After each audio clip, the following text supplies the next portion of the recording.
എൻ്റെ അച്ഛൻ കമ്മ്യൂണിസ്റ്റുകാരനായിരുന്നു, അമ്മ കോൺഗ്രസ് ആയിരുന്നു. ഞാൻ ഇതിൻ്റെ ഇടയിൽപ്പെട്ടിട്ട് രണ്ടും കെട്ടവനായി. അച്ഛനും അമ്പലത്തിൽ പോകില്ല, അമ്മയും പോകില്ല, ഞങ്ങൾ ആരും പോകാറില്ല. ഞങ്ങൾക്ക് അങ്ങനെ ഒരു ശീലമേ ഇല്ല. അങ്ങനെ ദൈവവിശ്വാസം അങ്ങനത്തെ സംഭവങ്ങളൊന്നും നമ്മളെ ബാധിച്ചതേയില്ല. പക്ഷെ ഞാൻ ആദ്യമായിട്ട് ഒരു സിനിമ ഷൂട്ട് ചെയ്യാൻ വേണ്ടി ശബരിമലയിൽ പോകേണ്ടി വന്നു. ചിന്താവിഷ്ടിയായ ശ്യാമള എന്ന് പറയുന്ന സിനിമ. അപ്പോൾ ഞാൻ അഭിനയിക്കുകയും ഞാൻ ഡയറക്റ്റ് ചെയ്യുകയും ചെയ്യുന്ന സിനിമയാണല്ലോ. അപ്പോൾ അതിൻ്റെ ഒരു ഷൂട്ടിങ്ങിൻ്റെ ബ്രേക്ക് ടൈമിൽ പോലീസ് ഉദ്യോഗസ്ഥന്മാർ അവരും ദീക്ഷയൊക്കെ എടുത്തിട്ട് നോമ്പൊക്കെ എടുത്തിട്ട് വന്നിരിക്കുകയാണ്. അപ്പോൾ ഒരു ബ്രേക്ക് ടൈമിൽ എന്നോട് ചോദിച്ചു, തൊഴുതോ? ഞാൻ പറഞ്ഞു ഇല്ല.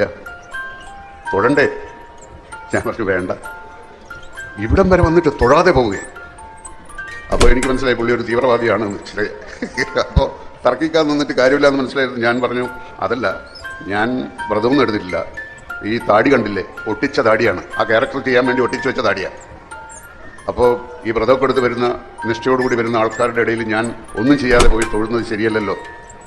അപ്പോൾ അദ്ദേഹം പറഞ്ഞു അതൊക്കെ അയ്യപ്പൻ അറിയാം.